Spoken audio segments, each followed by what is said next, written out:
EDC, huh? Man, always a fun time. I've been 6 times, I believe. 5 times, 6 times. And every single year is a ton of fun. This year was no different, except it was very different. Because instead of EDC being in the beginning of May, in the middle of May, like it used to be, due to the COVID shit, they moved it to October. And usually when it's in May, it's pretty warm, but it's still a nice temperature, you know, mid-70s at night. It's really nice. EDC used to be in June, and it used to be 118 degrees in the Las Vegas Speedway tarmac during the sunset. It was like 95 degrees in the middle of the night. It was awful. I hated it. So thank God they moved it to May. Now let me tell you, October, spooky October, EDC was incredible weather, man. I mean, I'm talking fucking 60 degrees in the middle of EDC. Like, jacket if you wanted to, but it was like comfortable enough. There were enough people around where you could wear shorts and a short sleeve and be feeling fine. So I loved what time it was. But what I didn't love was the story of EDC in general. I'm going to have PTSD talking about and remembering this weekend for years to come. Because let me tell you, I knew that the weekend was going to be cursed from the beginning when I woke up on Friday excited to go to the airport. I woke up and I had decided that I wanted to go around and clean the house a little bit. In my head, I was like, I really want to be able to come home to a clean house because it'll make me feel less stressed. I'll be able to get a nice day of sleep. And then I'll wake up on Tuesday and we'll be good to go. I'll have story time. Things will be good. And so I cleaned up around the house. I got some chores done. I edited some videos and uploaded those things. And it was right around 9 o'clock when I realized I was kind of done with everything I needed to do. I had been packing for the last 4 days. Like, I was excited for EDC. And, it was the first time that I was going to get to go back there, 20th or 25th anniversary of EDC, like a whole big thing, bunch of my friends playing. Like, I knew it was going to be a ton of fun. So I packed everything over the course of like 4 or 5 days. And I was about to call an Uber and get there super early to the airport because I was like, why not? Like, I have nothing else to do. I'll go there, you know, I'll have like lunch-ish or like breakfast there, and then we'll get on the plane. We'll land it in Vegas. We'll go get our tickets at will call and all that jazz. The problem was, leading up to the flight, I had already had several run-ins and instances which were kind of weird and making me anxious about the actual event. For example, I bought these tickets in 2019 when EDC went on sale 2 years ago. And as a result of that, I lived in an old address. So my tickets and my camping pass went to my old home address. Why? I don't know. I forwarded my mail and I like signed in to USPS.com, made an account, linked it to that, and they still delivered it to the wrong address. So I was like, fuck. So now I've got to go back and forth on emails with the customer service, front gate tickets. And you already know that when they have the disclaimer, when you're like, contact us, and you have to click 7 times to try and find an email, and then the email says, warning, delayed responses due to COVID-19, you're like, I'm not going to get a response from these people. It's just not going to happen. But I was wrong. I did get a response 2 days later after requesting them to give me a new ticket. They said, we can't do that. We can cancel your ticket and have it moved to will call. But in order to do that, you have to give us your order number. We have to get your email associated with the account and the last 4 digits on your credit card. Well, that's fine and dandy. I have my email. I have the email confirmation. I have the order number. What the fuck are the last 4 digits of my credit card from 2 years ago? I've lost so many credit cards, you know, like, I don't know. So I'm like, all right. I send them all the info I have. I get a bank statement that shows the last 4 digits of a credit card. I'm looking at it. I have the actual deduction of my payment, et cetera, et cetera. And I'm like, all right. I email them. And they say, hey, we have no record of your name or email linked to your account or linked to this order. Please send us the name, email, and last 4 digits of the credit card. And I was like, well, it has to be this email because I have the email. So I sent a screenshot with the email, the order number, everything. And I was like, guys, I don't have the last 4 digits because the credit card was old, but I have like proof of purchase, all this stuff. They say, hey, thanks for reaching out. We see no record of your email or order number or name attached to this order number. Please send. And I'm like, oh my God, I'm getting the default emails.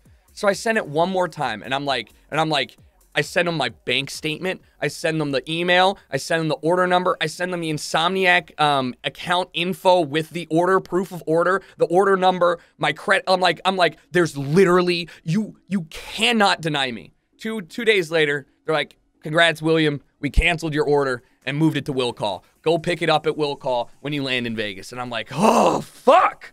Because, like, you know, it would have gotten figured out probably, but holy shit, that would have been a nightmare. So I'm like, okay, we're done. Relax. It's okay. Like, worst case scenario, things will work itself out.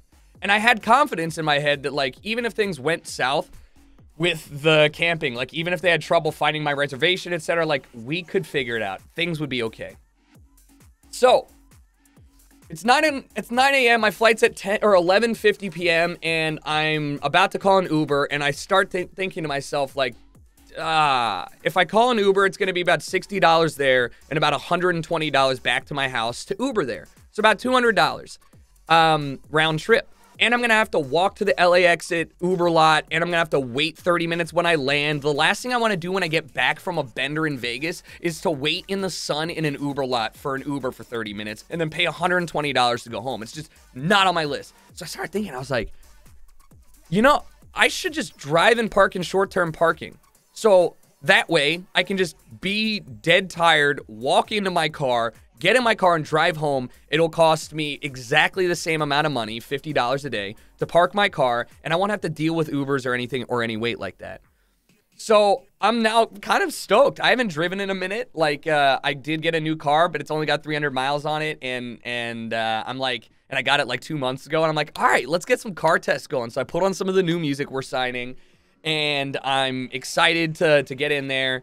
And we, and I drive. And I'm like, I'm leaving pretty early. My flight doesn't board till 11:10 p.m. I'm going to get there at around 9:40. I'll have like 30, 40 minutes before I board to eat some lunch, etc. It's going to be good. So I drive all the way to Uber, all the way to LAX. And I'm like, all right, Terminal 2. So I stop in Terminal 1's parking. For those of you who don't know, LAX is a horseshoe shape, where the terminals are on the outside and all the parking is in the middle. Obviously, there's off-site parking, whatever, but why would I ever use that? So I go into the first lot, they let me in, and I go around the first level, and I don't find any parking. I go around the second level, I don't find any parking. I go around the third level, and I'm like, what the fuck, there's no parking. I go around the fourth level, and there's still no parking. At this point, I'm like, what is going on? Where are all these people going? I have never had any difficulty parking at LAX, which is, and I've done it dozens of times. I go to the top. There's like 5 or 6 cars doing loops with me, and I'm like, there's no parking left. There's none in Terminal 1. All right, fuck it. I go to Terminal 3's parking garage. It says lot full. I'm like, oh, okay. And so I go to Terminal 5's parking, lot full. Terminal 7 parking, lot full. Every lot is fucking full. I've spent 30 minutes driving around looking for parking spaces that now my flight boards in 30 minutes, and now I have to go to an off-site parking lot. Now I'm like, oh my God, good thing I left early, because like I'm kind of fucking myself right now. So I'm like, okay, fine. I drive to the off-site parking, Joe's Auto Shop. I park at the top. That one's pretty full too. And I go downstairs and I wait for my tram. Takes 30 minutes for a guy to come pick me up. My flight is about to board. It takes 6 minutes to get to my gate. It's to my terminal. I kind of jog through TSA pre-check. There's nobody in line. I get through there. I walk to my gate. I look at my phone. It says gate 24B, and I get to my gate, and there's no one there. And I'm like, oh, they changed gates. So I walk over to the screen, and I look up, and there is one flight on the entire screen that says canceled. It's mine. I look at my phone. It says last updated 10:24 p.m. or a.m. Flight scheduled and good to go. I look at the time, 11:05 p.m. or a.m. Flight canceled. I start to sweat. I'm like, I realize the situation, and I'm like, no. No, you can't. Why did it get canceled? I look right below, there's a flight at 2:10 Delta on time, good to go, LAX. So I jogged to the Delta help desk, and this is what I see. My entire fucking flight in line, every single person. And I go to the guy who's at the very back of the line and say, "You here for the Las Vegas flight?" And he goes, "Yep." And I look at the line and I look at my watch, it's 11:10 a.m. now, and I realize there's a big issue, okay? There's a huge issue. I need to get to EDC. I need to get to EDC by tonight. I do. And more importantly, I needed to get to EDC at 1 p.m. so I could go to will call, check in, get my camping shit sorted, and have time to, like, breathe before I go into the festival. Now I'm realizing I gotta book another flight. So I pull open my phone, and I've done this before several times, and I look for every airline. There's only one flight going to EDC that will take me there and land around 3 p.m. It's an American Airlines flight, and it costs $1,600. And I look at that, and I go, you got to be fucking kidding me. So I'm like, okay, there's no more flights. None. Not a single flight left. And I know that if I wait in this line, there are not going to be seats left for the only other LA Delta flight for the day. So I'm like, holy shit! I look up Jet Suite X. It's a private airline that you can fly out of Burbank, roughly around $150 one way. It's a private jet. You sit on there with 20 other people. I've taken it before. I'm like, surely Jet Suite X has some rich ass fucking airline. $600 one way, and I'm like, okay, I'll do this. Never mind, it's at 9 p.m. Oh my God, there's no way I can get there. There's literally no possible. Oh wait. It's 11:15 a.m. I drove to LAX. It takes about 5 hours to get there. I could get there around 5. Oh, fuck, I'm going to drive. And I have the most aggressive fight or flight response ever. I have the option of just trying to get one flight standby some bullshit by waiting there, or I'm going to EDC and I'm driving. And so I take my bag. I look at my watch. I spent 17 minutes in the airport and I start to go. I run out of the airport and I realize that in order to get to Joe's parking lot, 0.8 miles away, there are two options. I can stand and wait for the shuttle to make its way to me. No idea how long that'll take. Or I can run it. So I take my wheel suitcase, and my heavy-ass backpack, and I run at a full sprint, almost a mile, to my car park, up 5 flights of stairs, get in my car, I'm dripping sweat, and I go down and I pay the $1.07 that the parking garage charged me to park there for 35 minutes. And I am like, all right, let's fucking go. I GPS it 5 hours and 15 minutes. I'm on the other side of LA. If I had decided to drive from where I lived in downtown, it would probably been about a 4-hour trip. It's 5 hours and 15 minutes. I got to drive on a Friday afternoon. I have to drive through LA, through San Bernardino, and then all the way to fucking Vegas, through Vegas Friday night traffic to North Vegas. And I got to do it fast. And so this whole time, I'm like, wow, this is going to make a great story if I make it. I get in my Mazda 3. My tank has a range of 210 miles when full. I'm like, oh my God, I'm going to have to fill up twice on the way here. Fucking 8-gallon tank. And I put that bitch into sport mode. All 230 horsepower. And I floor it. I'm vroom vrooming, zoom zooming, Mazda slang. And it takes me an hour and like 10 minutes to get through Vegas out to like San Bernardino. I have the music on. I'm kind of okay. I haven't eaten today. Why? Because I planned on eating at the airport. But I recognize that if I'm going to eat, it's probably going to add like 30 minutes to my trip. And I am very much on a timeline here. So I'm flying. I'm hauling ass. There's relatively little traffic. I do hit some traffic. But I want you to know that I allegedly went faster than I have ever gone on any highway. There are portions of the Vegas highway where the average speed of a car is doing like 90 because it's just a straight line. I may or may have allegedly seen 120 on the dash, but I can't confirm nor deny because my eyes were on the road. Not that I have a heads-up display. And this little Mazda 3, woo! I was going. I've never driven like such an asshole in my entire life. And after breaking the land speed record and arriving in Vegas after 4 hours and 40 minutes of driving, beating my estimated time by 30 minutes, which is kind of disgusting when you think about it. I'm like, okay, all right, it's 5 o'clock. I have to go stop at Will Call. Once I'm at Will Call, I have to run in there, get my pass, get my camping pass. Then I have to drive. Thank God Mike and May have an extra parking pass. I'm going to drive to Camp EDC, park my car, check in with the camp, drop my shit off. Everybody else is in the festival, right? It's 5 o'clock. It's when the fest opens and starts. I'll probably be able to get dressed and like get everything sorted. And by the time I get in there, it'll be like 6:30. Well, here's the problem on the drive. It's about 3 hours into the drive when I look at my phone and I realize I have 20% battery left.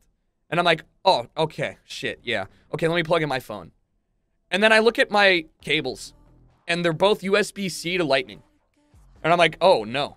I don't have a USB-B, like a standard USB to Lightning to plug in my car.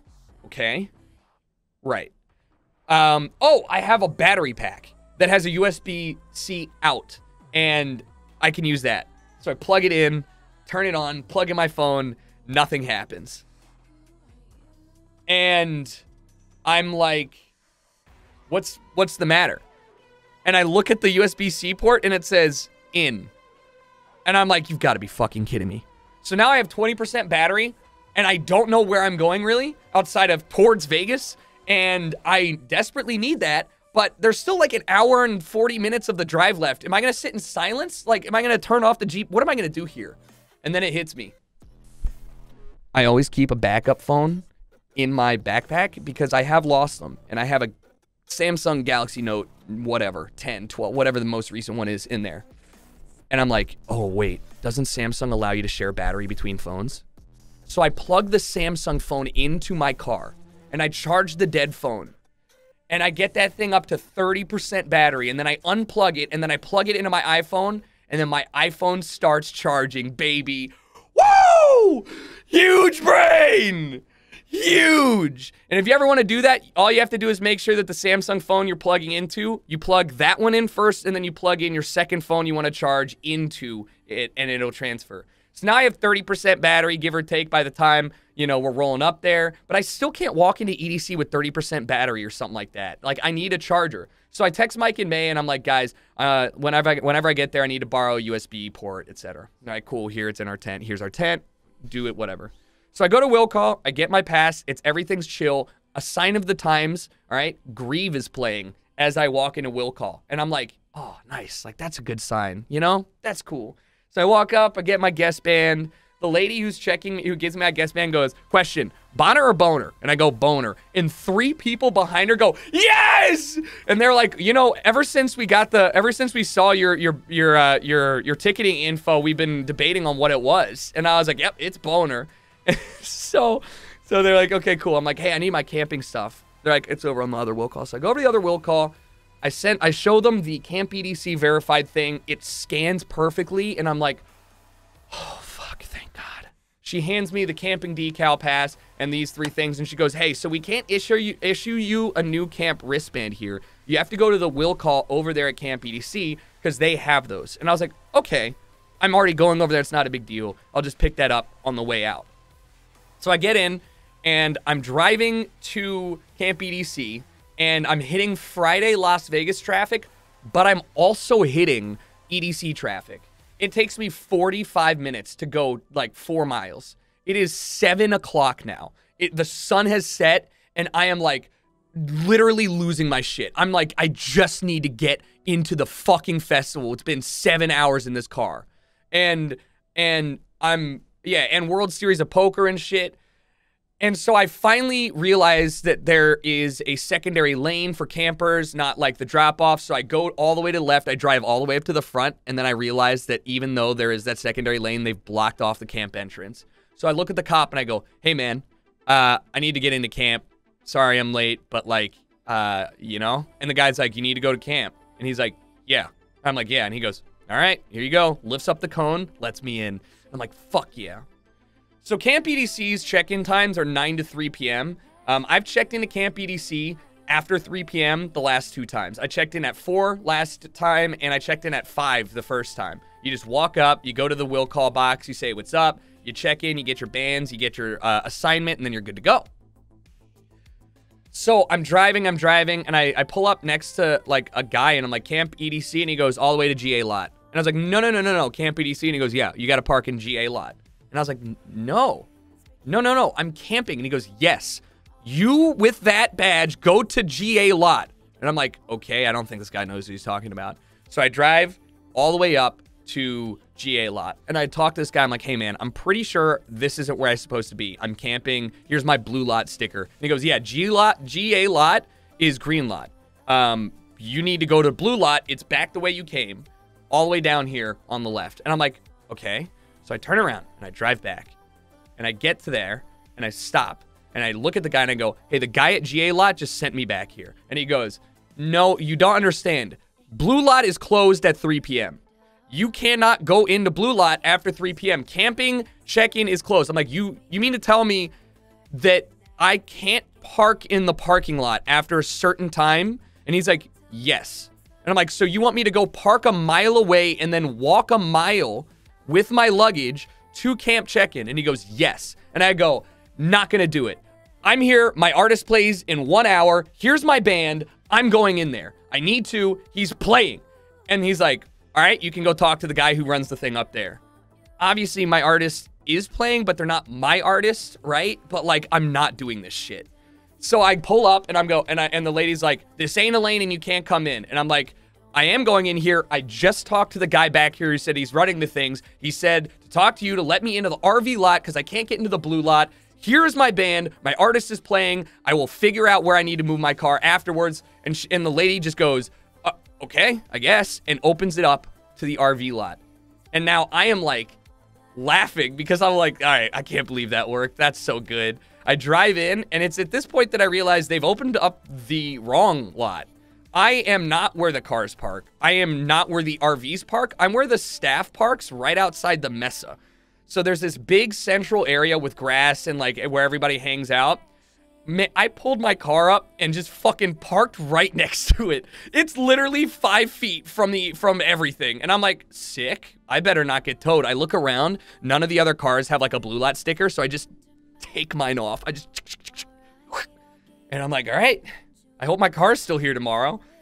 Take my shit out. I walk to the camp help and I go, hey, just got here late. What a mess. I need you guys to assign my tent. And they're like, yeah, no worries. We'll work that out with you. So I scan my, I let them scan my thing. They look at my reservation. They go, uh-oh. I'm like, what? They go, it says, your order has not been paid. I was like, what? It says your order hasn't been paid. I'm like, you're telling me that you have no record of me paying for the thing that you sent me. Like, you physically sent me the pass. I had to go to will call to pick it up. You're telling me that you can't assign it because I don't have any record of payment for the thing that you sent me. The order, here's the order, here's the, yeah, I'm sorry. We can't physically assign you one because it won't let us. And I'm like, they told me that you guys were going to sort this out back at the other will call because that, I'm like stammering. I'm like, what am I supposed to do? And they go, you need to go to the other will call. There's 3 will calls outside of EDC and talk to them. And I'm like, holy shit. Okay. So now I go all the way out to EDC, like where everybody's entering EDC. I have my EDC pass. Like, I'm going in there regardless. And I wait 20 minutes in the will call line for help. I finally get up to there. I'm like, hey, need a Camp EDC wristband. She goes, yep, no problem. Let me see your order. She scans it and she goes, oh, it says it hasn't been paid yet. And I'm like, okay, yeah, again, totally paid for it. I don't know what to do. I tried to pick up my shit at will, like everything. And she's like, yeah, I still need you to pay. I'm like, you need me to pay $1,600 again because you don't have record of my payment, even though here is the bank statement. And she goes, oh, no. It's just the deposit, like the $250 deposit. And I was like, why didn't nobody tell me this? Why? Here's the credit card. Charge it. All right, just give me the fucking band. Like, we were going back and forth for like 10 minutes on this thing. And she's like, yeah, it's just like a hotel. And I'm like, oh my God. Okay, fine. And she goes, all right, cool. Let me get your band. And she starts walking around, looking around. And then she comes over to me and she's like, so we're out of your bands. And I was like, you're out. And she goes, yeah, well, we have them, just none here.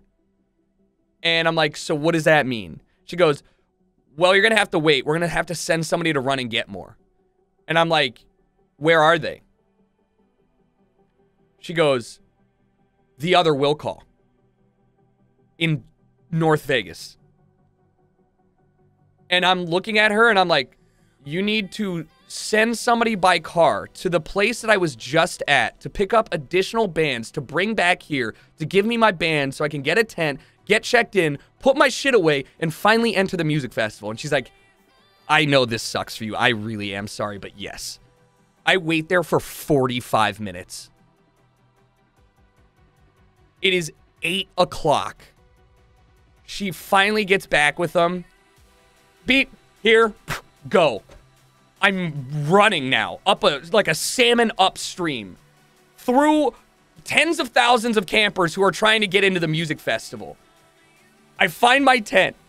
I open it up, and let it be known that my tent has no sheets or linens, which come with the tent.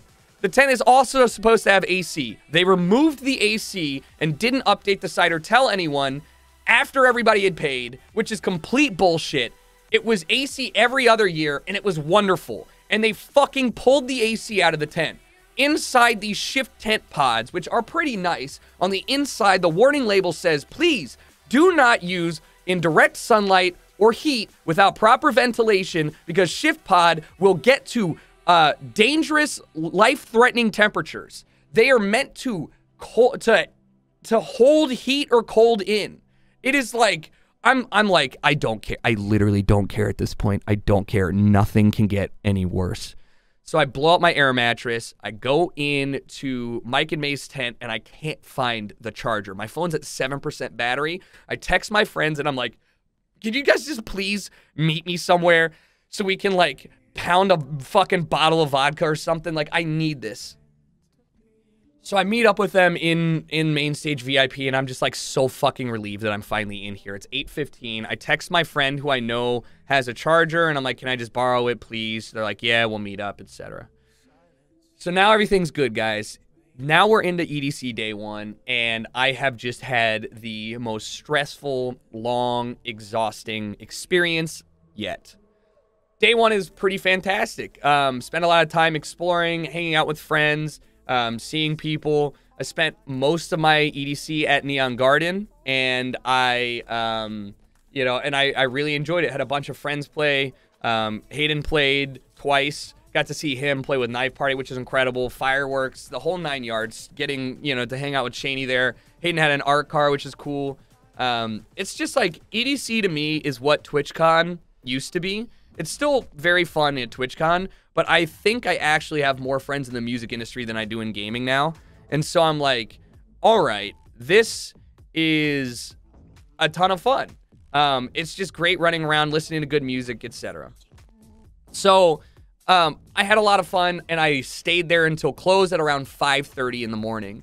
And we ended up seeing, oh God, I gotta see. I wonder, like, the days blend together with who I saw. So let me just talk about it in general.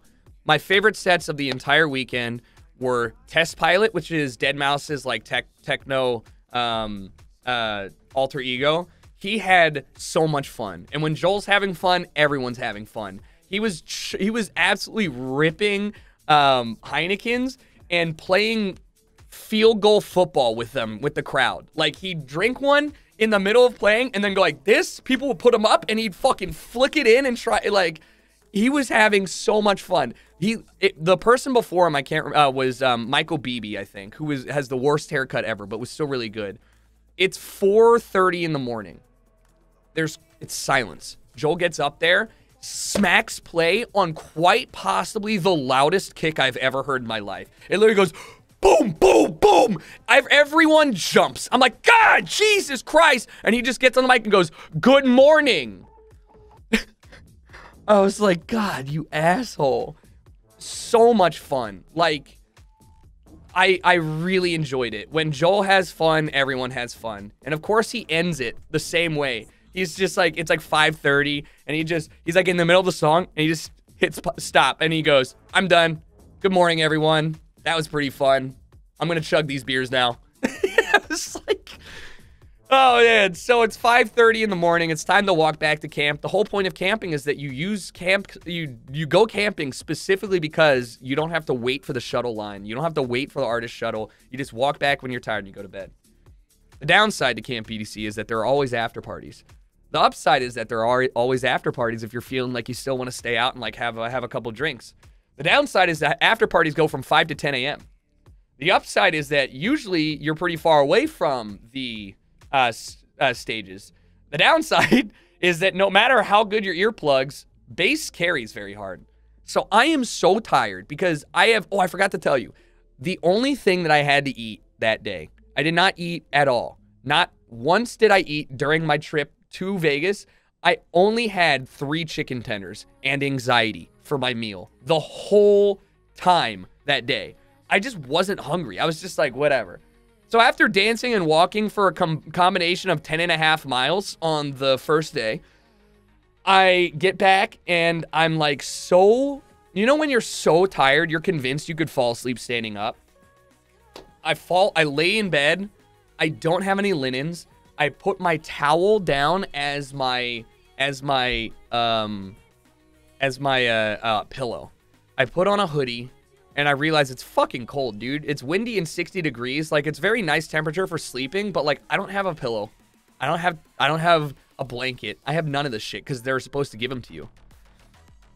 So, I'm on a blow-up mattress and I'm cold.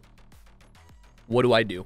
Well, because I got the very nice tent, they have 2 blow-up mattresses. 2 twins. What do I do? I take the deflated blow-up mattress and I lay it on top of me. And it creates this like plasticky blanket thing. And it was reasonably good. So now I'm laying here listening to the supple kicks of a tech house DJ. And I'm thinking to myself this whole time, thank God I'm so tired because this is a lot louder than I remember. I've camped twice in the past. And I have really, honest to God, not ever been upset by the music. Maybe once I was, but like not really. And I don't get a lot of good sleep. I keep waking up. Get off the fucking mic. Why are you guys yelling on the mic? Your voice carries. Like, it's so loud. And so like I basically am doing that like in and out sleep for 5.5 hours, 4 hours. So I wake up. Yeah, no AC to drown it out. That also is a big thing. So I wake up at 10:40 in the morning. I went to bed at 6. I'm at 10:40 in the morning, and I'm like, all right, I guess that's that. To give you an idea of how little quiet time there is at Camp EDC, I was wearing headphones. I mean, I was wearing earplugs. The bass was shaking it. To give you an idea of the limited quiet time, Camp EDC's quiet time is 10:30 to 11. You think I'm joking? The after party ends at 10:30, and then 11 o'clock is when the other stuff starts, like aerobics. The pool party starts at 12. So I'm like, all right, up and at 'em, boys. And what does a man do besides like, you know, sit down by the pool and like do some yoga? So I'm sitting there watching people do goat yoga, which is always hilarious. They do it every year. And you gotta know something, guys. Don't do goat yoga. You're just doing yoga in a confined space while goats jump on your back. But what you don't understand is that goats just shit and piss everywhere.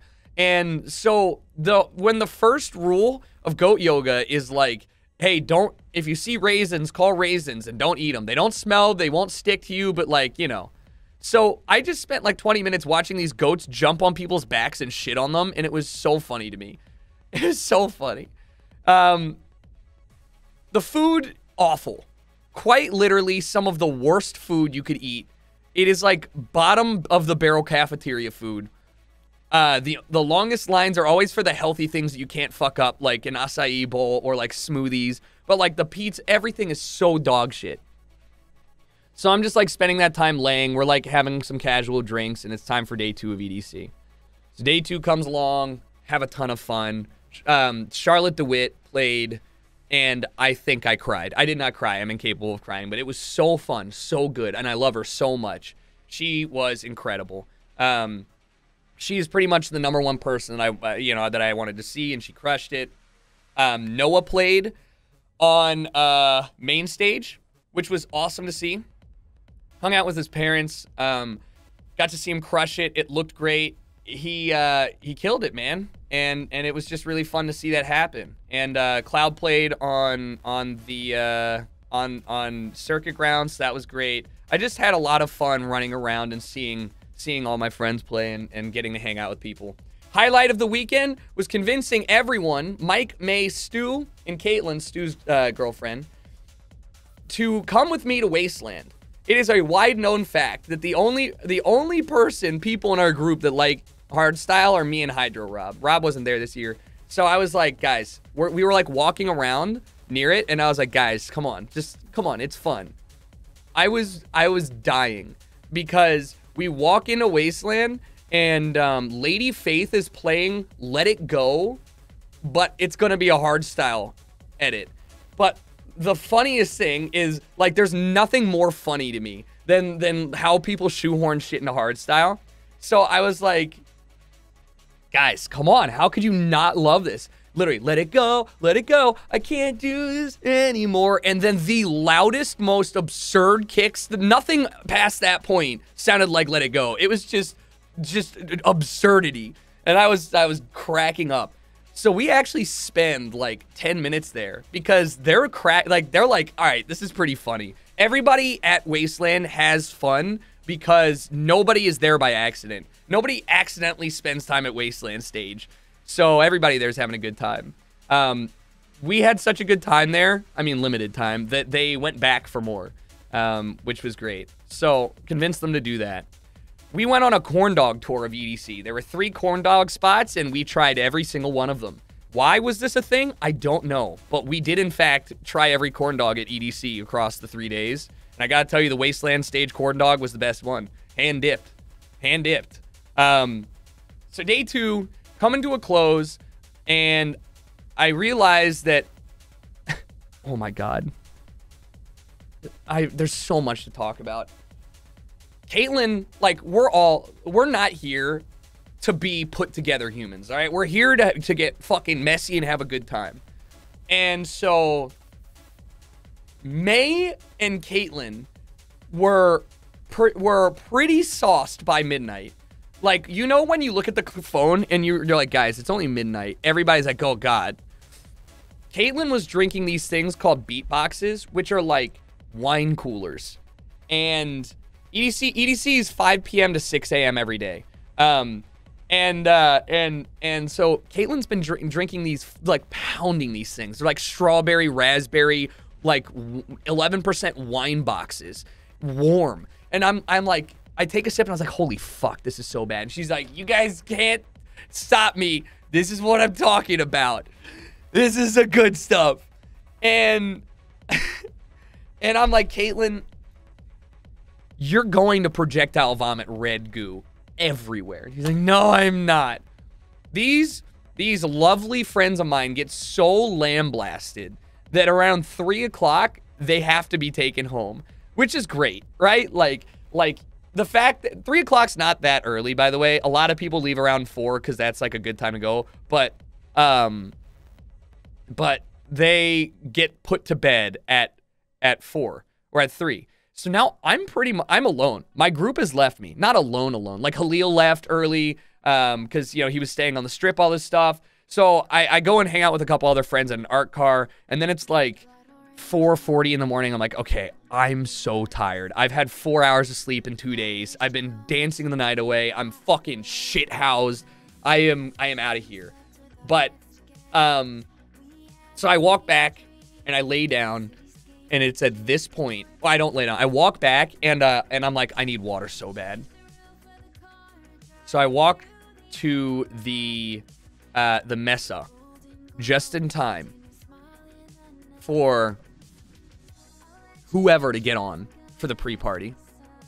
And as I have my bottle of water, I realize that for some fucking reason, they have booked a dubstep DJ. Not one, but 3 of them. And they are playing it like it's bass pod. And it is so much louder than yesterday. Like at least 50% louder. And I'm looking around like somebody's fucked up, guys. Like no, you can't expect people to sleep here. It is so loud. The best way I can describe it is when did I record a video of it?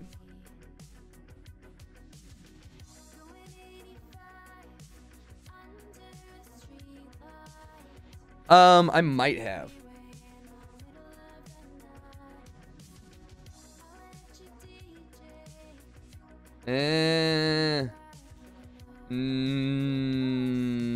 No. No? Yes?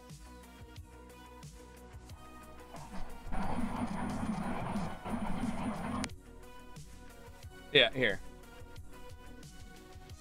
That, can you even hear that? I don't know. That, to give you an idea of how far my tent was 5 tents away from, email it to yourself and put it on stream. I guess I could. My tent was 5 tents away from being the furthest tent from the stage. And like maybe you could, it's probably not going to pick up how, it was shaking my tent. My tent vibrated. And let's see if this works. I don't know if it'll come through as well on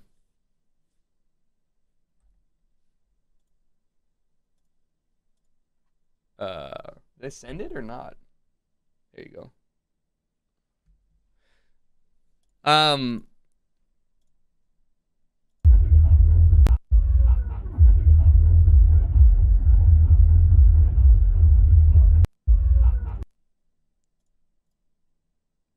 That's how loud it was. If I could give you an idea, if you put your car stereo up pretty loud and shut the doors, that's what it sounded like. That's for my tent. My tent was about a 5-minute walk from the stage. That's how far away it was. So they're playing this and I'm like, oh my fucking God, dude. There's no way I'm gonna be able to sleep, but I'm so tired. I get the water and I'm walking back. And I had the most conflicting experience of my life. As I'm walking to my tent, I hear... As I'm walking to my tent, I hear this song come on. I hear this. And I'm like...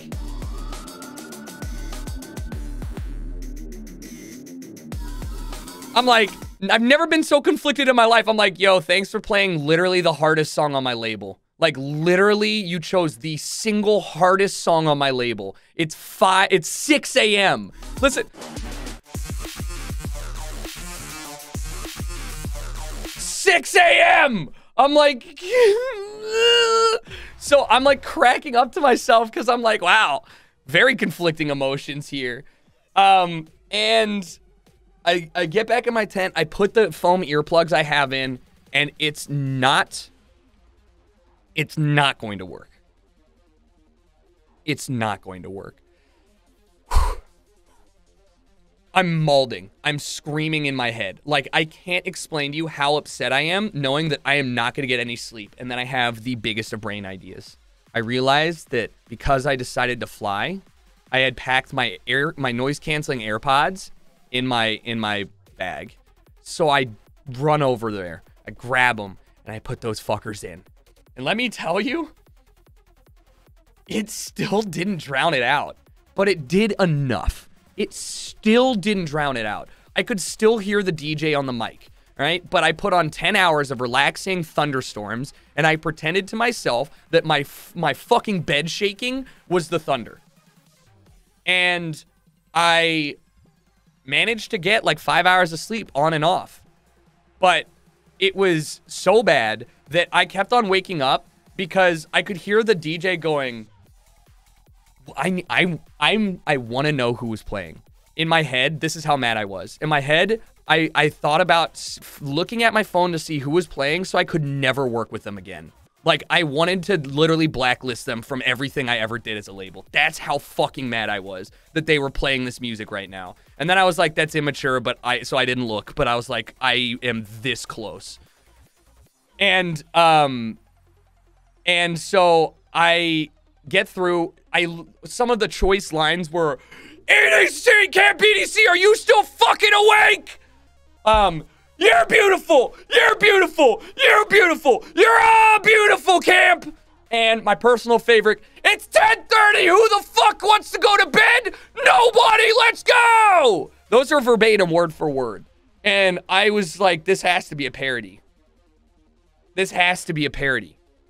Like, nobody is like this.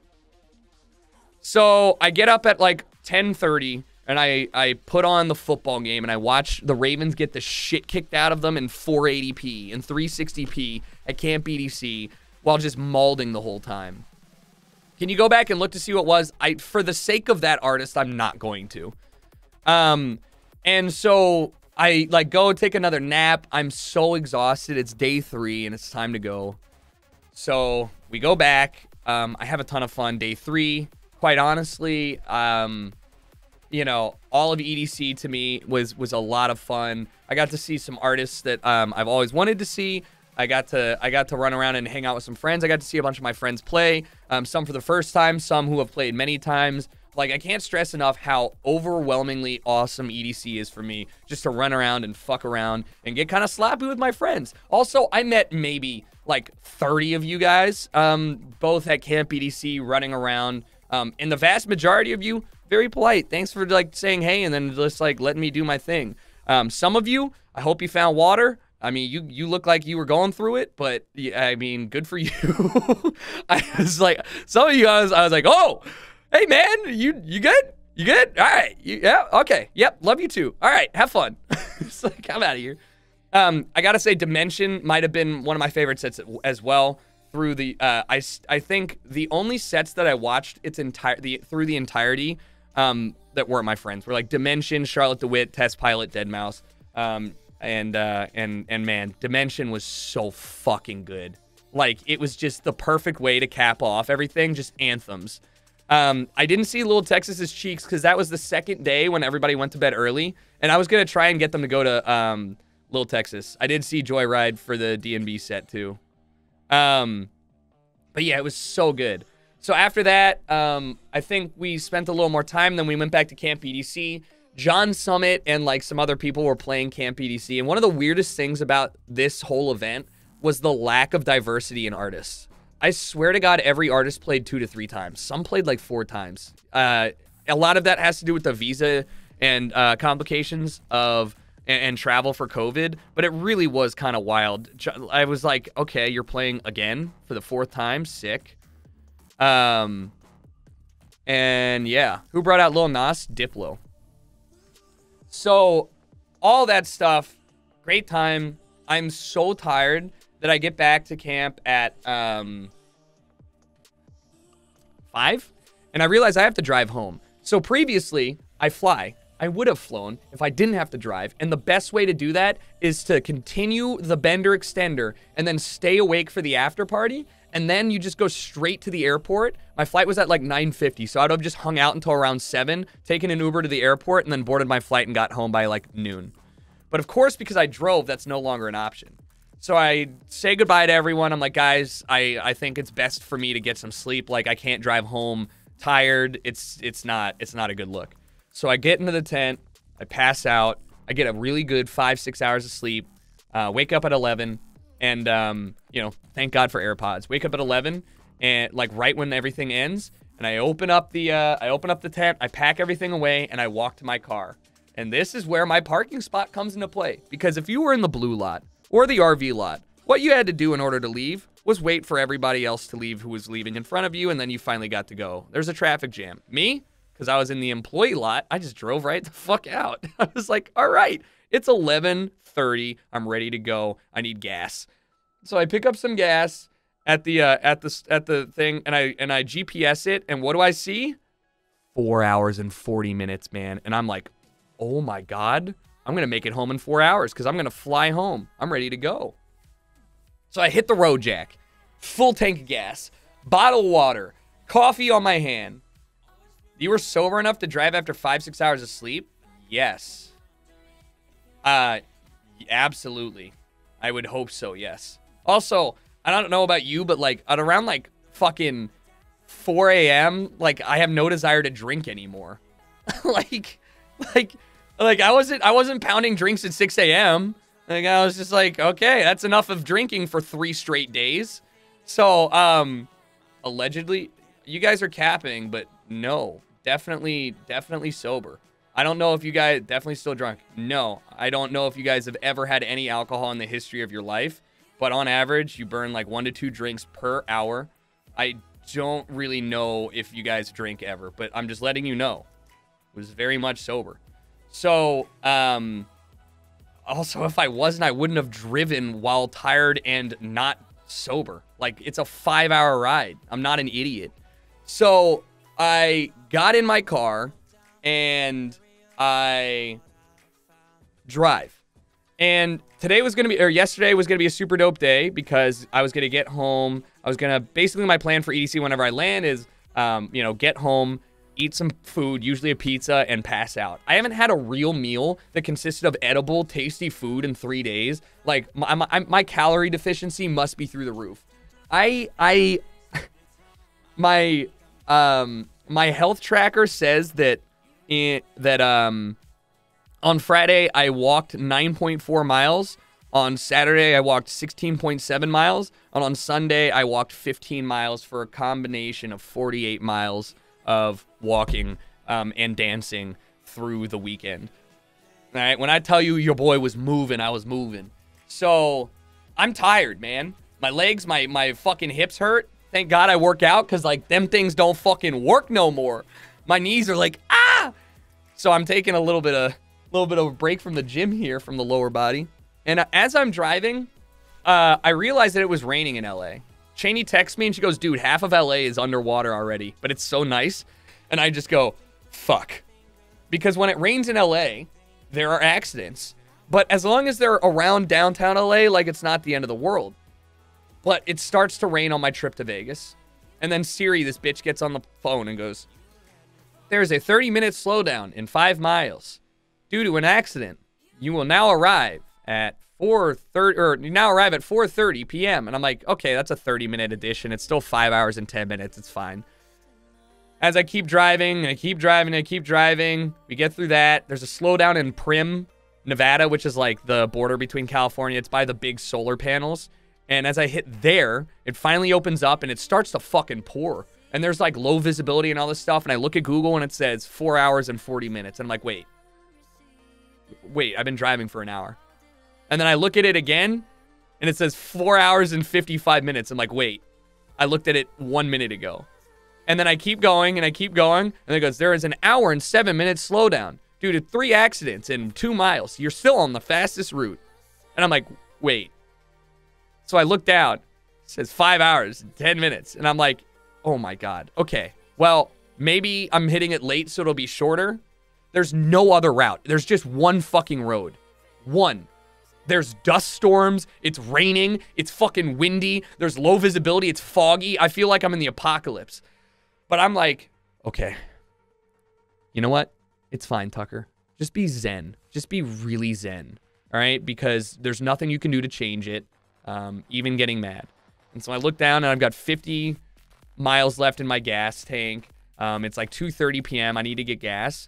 The only gas stations, for whatever fucking reason, when you search on Google Maps and you say, hey, add to my list, add to my trip, I need a gas station. The only ones that were within like 25 miles of me said plus 17 minutes. And I'm looking at it. I'm like, it's right off the highway. How would it add 17 minutes to my trip? Maybe like the on-ramp is super clogged because of the backup. But I had no choice. Like, I can't not get gas. The worst thing would be running out of gas. I've never done that, knock on wood, in my life. So I'm like, all right, dude, put it on there. Got no choice. Get off the highway. Go to the gas station, and there's a line into the gas station. And I was like, what the fuck? Okay, there's another gas station across the street. So I go across the street, I pull in, all of the gas tanks are out of order. And I'm like, this makes sense why there is a long line. So I go back, and I wait in line for 10 minutes. I am mauling. I am so angry. Why? Because the people, when there's a full gas station, it's not like you wait in a line and then the next one that opens up, the first person goes. You have to choose which line you get in and just hope that it's a fast one.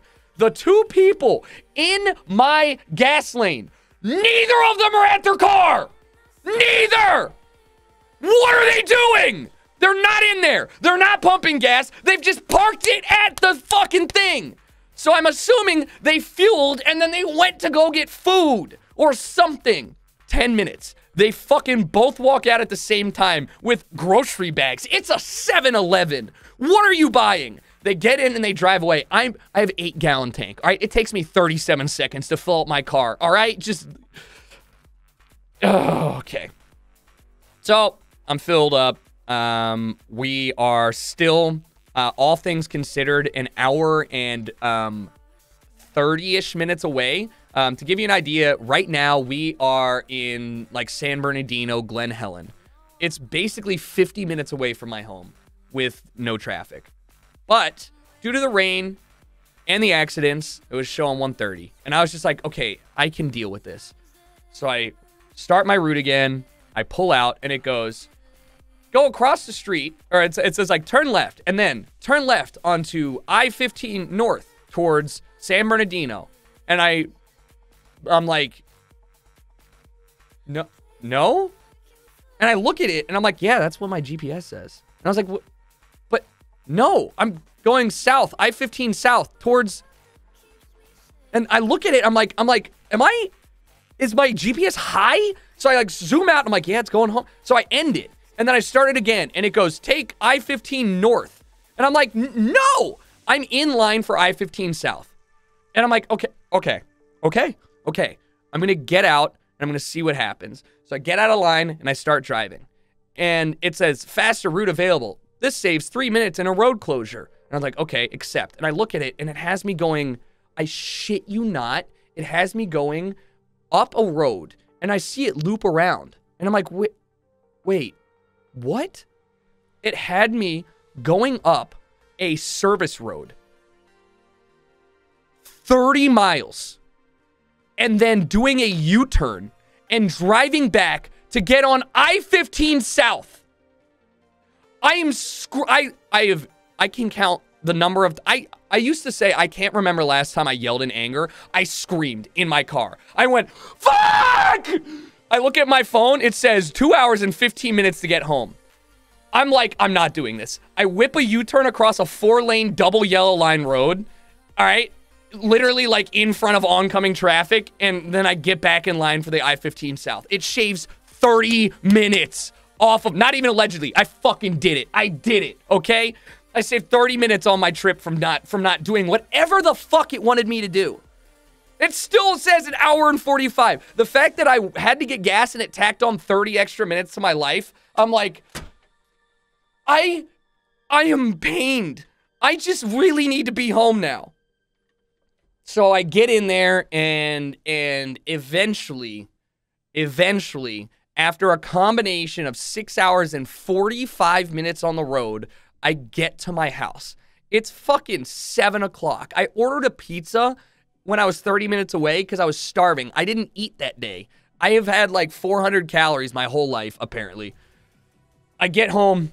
I haven't really showered in 3 days. I mean, there are showers at Camp EDC. Oh my God, I forgot the worst part. I forgot my fucking slides, right? I forgot my slides. So how do you shower if you don't have slides? Well, I took one shower on day 2 wearing my actual shoes because you can't barefoot it in there. So, you know, soaked my shoes just to get a little bit of cleanliness, like a 30-second shower with like limited soap. And then just dried them out in the air. What do you mean, why? I can't not, like, I was so sweaty from running to my car and like doing all that stuff. I had to. And so did all that stuff. I finally get home, and I cleanse myself of a layer of Grimes so nasty that Grimes is going to C&D it because it's just stealing her name. It was grody. I'm cleansed. I smell like lilac now. My pizza gets here. I grab it. I eat 4 slices, like 2/3 of the large pizza. I've never put so much food in my body. And then I realize that it's 7 o'clock, and if I go to bed now, I will sleep for an eternity, and it'll be awful. So I set my alarm for 9 o'clock, and I get on New World, and I just, like, my eyes glaze over, and I don't really remember what I did yesterday. I think I did quests. I can't really remember. I was just like, stay awake, stay awake, stay awake, stay awake, stay awake. 9 o'clock rolls around. I crawl into bed. I have not had my head touch a pillow in 4 days. I have been sleeping on a blanket and a hoodie, and I mean a towel and a hoodie, and it takes all of 5 seconds for me to pass out. And I woke up this morning groggy, like feeling lost out of it, tired. Like, I'm still tired, man. I'm exhausted, but I mean, yeah, here we are. And I'm sure there's plenty of things that I've missed in EDC's storyline, but that was my EDC. I'm going to have PTSD. I've decided that I will never camp again.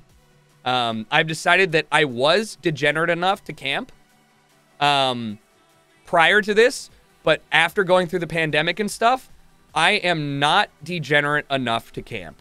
So, I think it's a good story, but I will, from now on, be going back to the strip. And the reason that I camped in the first place was because my first EDC ever. I was at a hotel with Robin Cheney. We took the artist shuttle. The first day, our artist shuttle got lost going to the artist's area. You have one job. And he dropped us off in GA, so we had to walk all the way from GA lot into EDC.